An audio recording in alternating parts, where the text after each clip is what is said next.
Hello my loves and welcome back to my channel. Today's video, we're going to be talking about how you can cultivate a new mindset so that you can feel more powerful, more aligned to your highest timeline, more aligned to your goals, and also to feel more inspired in life in general and just more happy, more joyful, and more high vibe. So we're going to talk about those 5 things. And one thing that I really want to say is if any of you are watching this video and you feel almost like your mindset has been out of your control lately, if you feel like you've been spiraling into negativity, or if you even just feel like your mindset just needs a little bit of a refresher, these 5 different tools will help you gain control over your mindset and also help you raise your mindset to being more in alignment with joy and happiness and feeling like you are tapping more into your inner magic and into your ultimate potential. So these can all help, especially if you feel like your mindset's out of your control. But I just want to remind you that your mindset is still in your control, and there are different ways and different tools and methods that you can use to help cultivate a better mindset and to help you raise that bar. So the first thing that I want to talk about is going to help you call your power back, and it's going to help you feel more powerful. So the first thing that we need to do in order to cultivate a more powerful, more healthy, more high vibrational mindset is to first release and let go of victim mentality.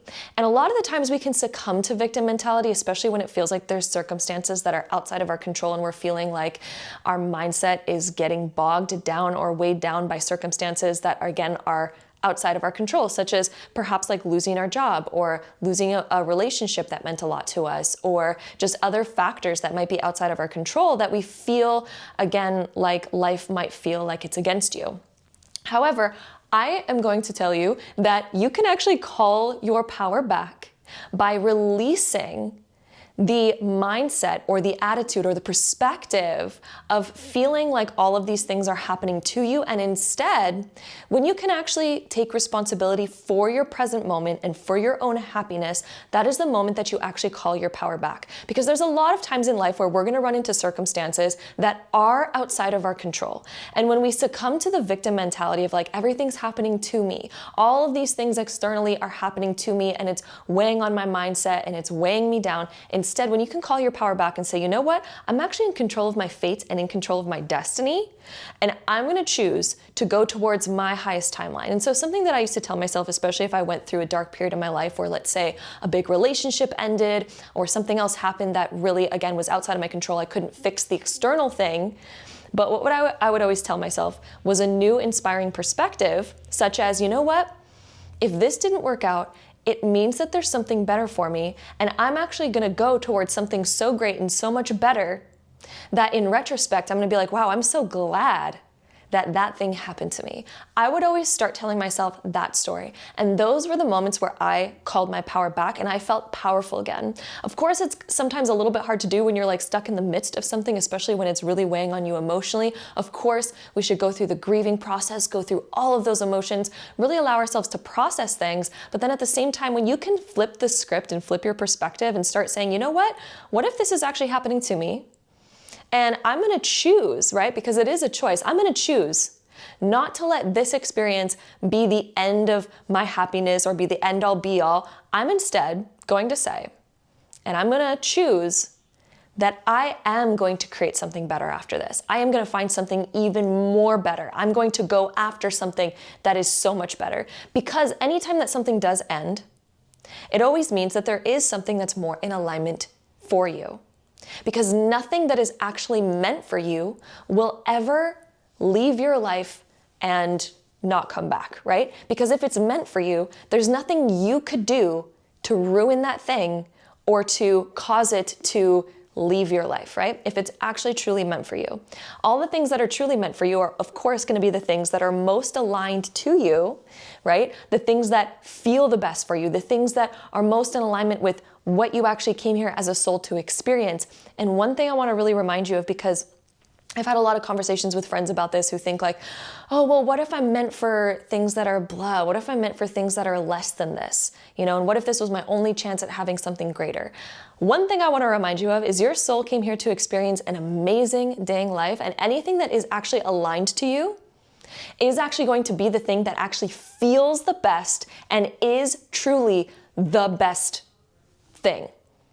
Anything that is meant for you and anything that is aligned for you is literally going to feel so in alignment. It's going to feel so good that all of a sudden anything that you experienced prior that was probably, kind of okay, kind of happy is all of a sudden going to be like, that was nothing compared to what I have now. And so again, when you can cultivate the mindset and the perspective and begin telling yourself a new story, such as, this is obviously happening for my highest good, you're gonna be light years ahead of where you would be otherwise. So that is step number one to calling your power back, is releasing the victim mentality and coming back to empowerment mentality. When you can step into your empowerment mentality, you've called your power back, and all of a sudden you have a foundation of which to build a very positive mindset on. We can never build a higher, more positive mindset upon victim mentality, because we always feel outside of our power, because we always are putting our power outside of us.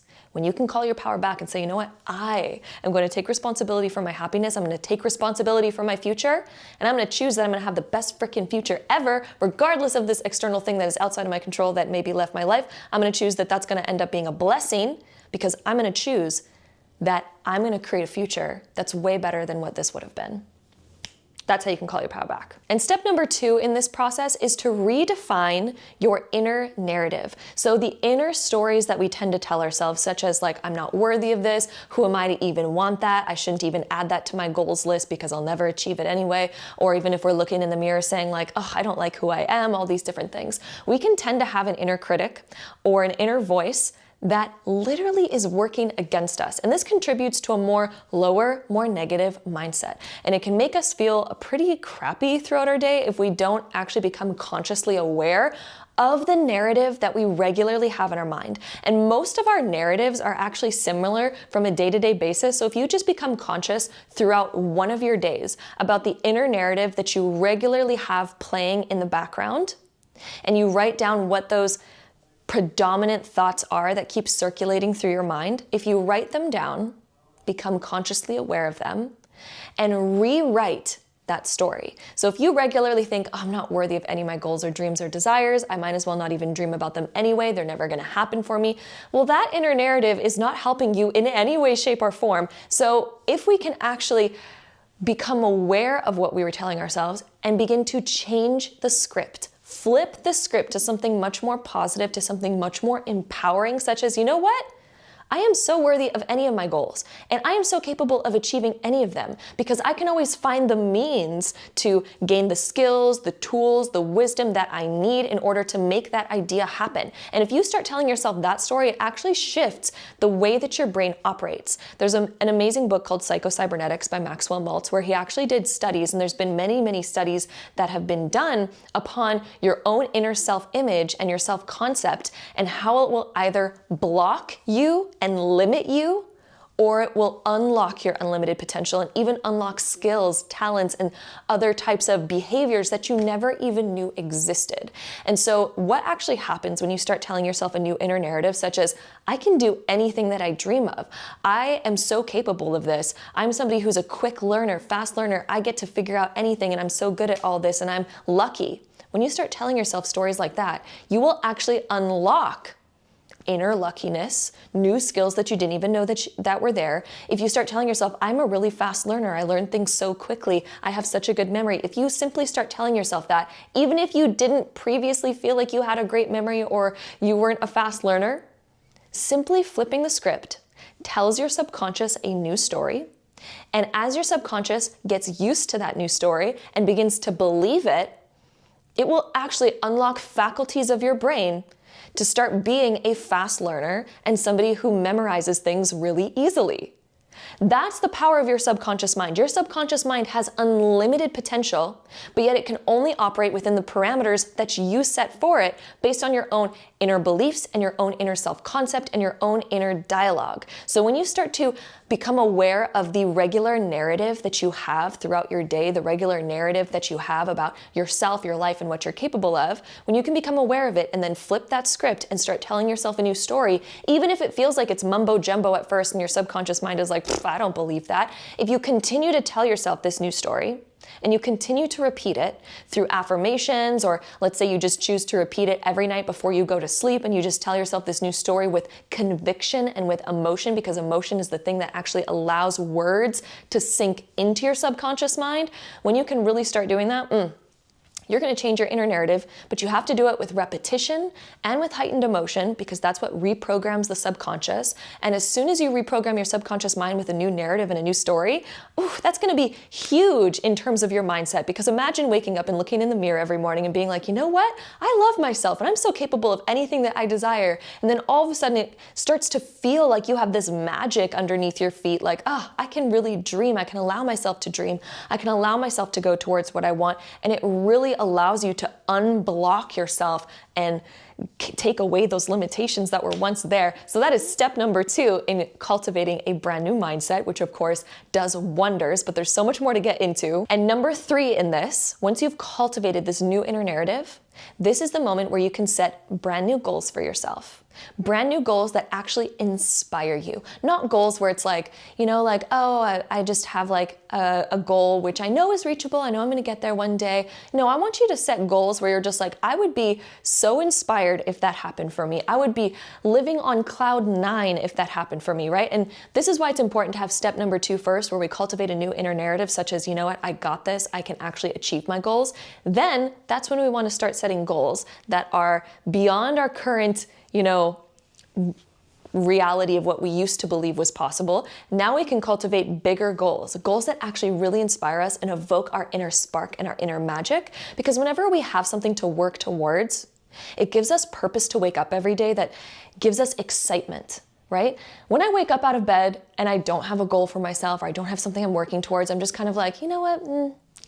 Maybe you're living in peace for a little bit and that's kind of nice, but then eventually it gets a little bit boring and we're like, you know what? I zest for creativity, because naturally as humans, we're creative beings. So set goals that actually inspire you to where you can wake up out of bed every morning and you're like, I'm so excited to get to my goals. I'm so excited to take this action today. I'm so excited to move towards this. And the thing that makes it exciting is when you believe that you're actually going to reach that goal, which is why cultivating that new inner narrative is so important, which is why releasing victim mentality is so important, and calling your power back and saying, you know what, I got this. I am gonna create the future for myself. I do have a narrative that actually supports me and inspires me. Now I have these new goals that I'm excited to wake up out of bed every morning and get to these goals. Whenever I have something that's so inspiring, I always have this feeling where I don't even want to go to sleep at night, because I'm just so inspired to take action towards these goals. I'm so excited to make them happen that all of a sudden sleep becomes like this boring thing.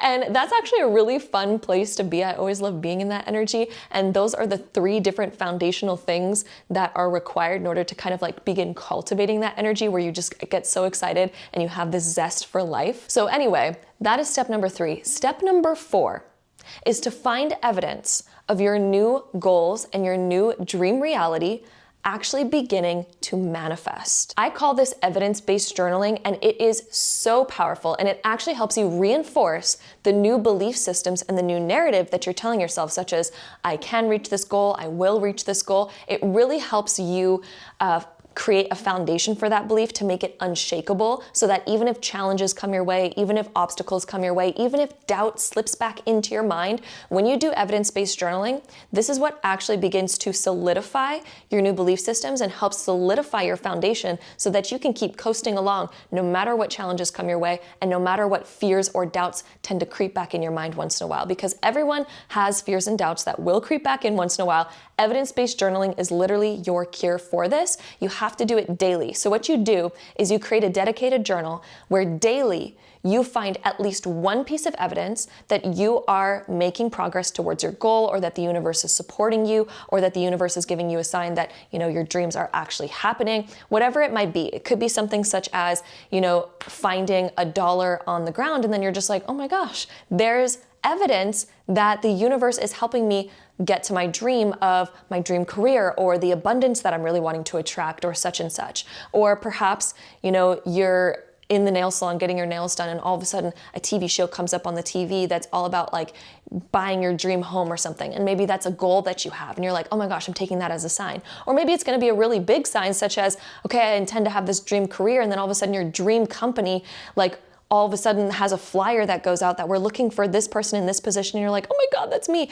Okay, so like all of these different things are evidence that your dreams are happening. All of these things are evidence that you can achieve it, because all these things help your brain start to see, okay, I'm making progress towards my goal.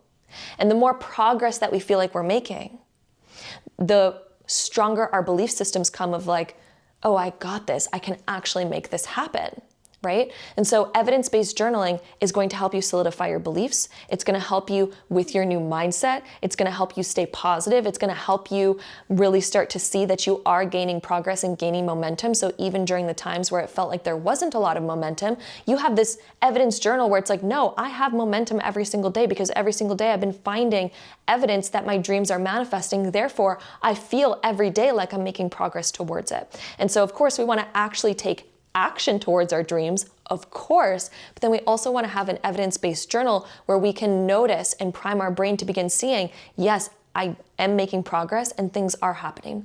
And so when you can begin to prime your brain in this way, we all have something called a reticular activating system in our brain.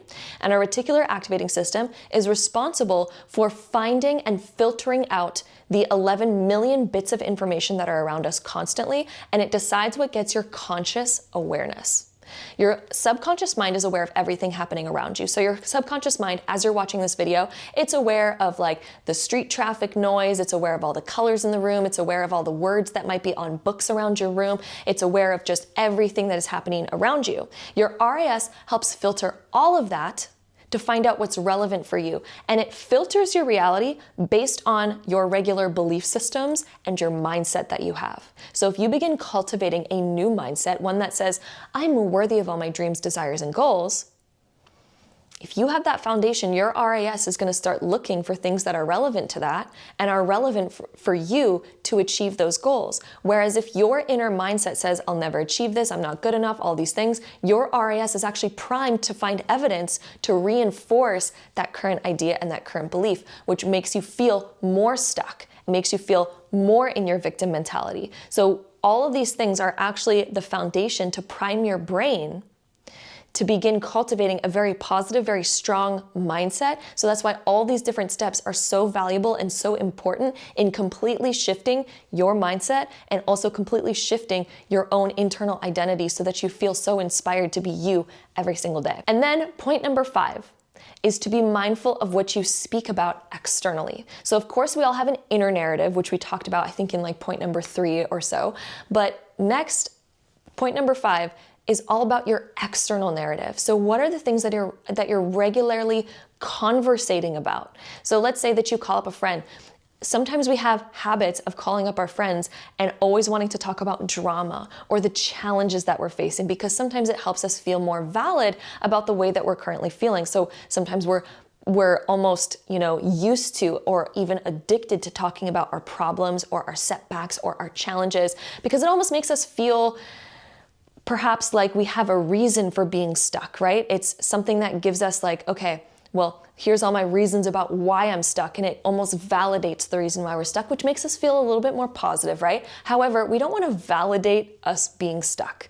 We want to become unstuck. We want to become unstoppable. We want to become unlimited, right? Because those are the moments where we actually feel the most positive. Those are the moments we feel our best. We don't feel very good when we're constantly noticing all the challenges, where we're constantly feeling like we are stuck. We don't feel very good in those moments. And yes, it can be a dramatic story, which creates this emotional rise. But do we want to keep creating the dramatic emotional rise story, or do we want to create the phoenix rising through the ashes, creating the coolest, most amazing reality where it's just like, oh my goodness, everything that I've ever dreamed of is here, but it all comes through shifting yourself, shifting your regular narrative, shifting your external narrative. So what are you regularly conversating about? Instead of conversating about all of your problems, all of your issues, which occasionally can be helpful if we're seeking advice to actually break through those things and how to actually overcome them, and we're actually being receptive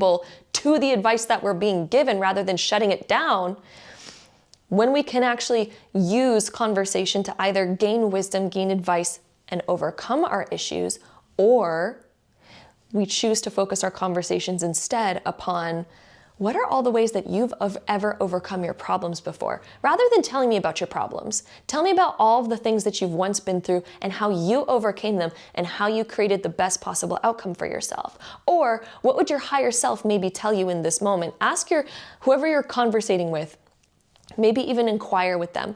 What would your higher self tell you in this moment? Even conversate with yourself. What would my higher self tell me in this moment? If I was being my highest version of myself and I was looking at maybe the current problem that I'm facing, what would my higher self say to me in this moment? Would they tell me like, oh, I'm making the problem bigger than it seems? Would they maybe tell me like, you know what? Your solution to this problem is da da da da da da da. What would they say in this moment? Or perhaps, again, focus on those more positive conversations. Focus on, okay, who's the person that inspires you the most? How can I be more like them today? And then ask the other person that you're with, who inspires you? How can you be more like them today? What can we learn from all of these different things, right? When we can focus our conversations towards things that are more productive, things that are more uplifting, that's where we also cultivate a higher mindset. Because I cannot tell you how many times that I've been working on a positive mindset, then all of a sudden I'll call somebody who I regularly talk about my problems or challenges with, and we're constantly talking about those low vibe things. And then all of a sudden, all that progress that I made on my positive mindset all of a sudden becomes completely eradicated when I start talking to somebody on the phone where we're talking about like, oh yeah, all those challenges, nothing ever works out for us, right? All these things just keep piling up and oh, I'll never make it. It's the universe telling me I shouldn't, go for my dreams and desires. All of a sudden we end that phone call and we feel so drained. We feel right back to where we started. We feel like all the things that we were working on all of a sudden just feel like. So instead, what I like to do in those situations is I like to turn the conversation around. And even if my friend wants to talk to me about their challenges or problems, which I totally invite, I instead take it from the perspective of, okay, can we talk about this, but how we can actually overcome this, how we can get to the other side of this? And if your friend isn't as receptive to that, well, maybe we can switch the conversation to something else. And you can say, I'm really working on my mindset and I'm really trying to protect my positive mindset direction right now. Would you be open to talking about something else, right? There's other ways that we can redirect conversations, or there's other ways that we can show up to conversations to help keep them going in a higher direction rather than bringing us back down. So those are the 5 different ways that you can cultivate a brand new mindset in order to feel more empowered, more inspired by life, and more aligned to the life that you actually want to be creating. So that is all about today's video. I hope you enjoyed it. Thank you so much for hanging out with me. If you have any other video idea suggestions, other things that you'd like me to talk about on this channel, definitely leave it down below in the comment box because I read all of your guys' suggestions. And I'd love to show up here more and make some more video content as always. So I'm sending you all my love. Thank you again for joining me here, and I'll see you next time. Bye.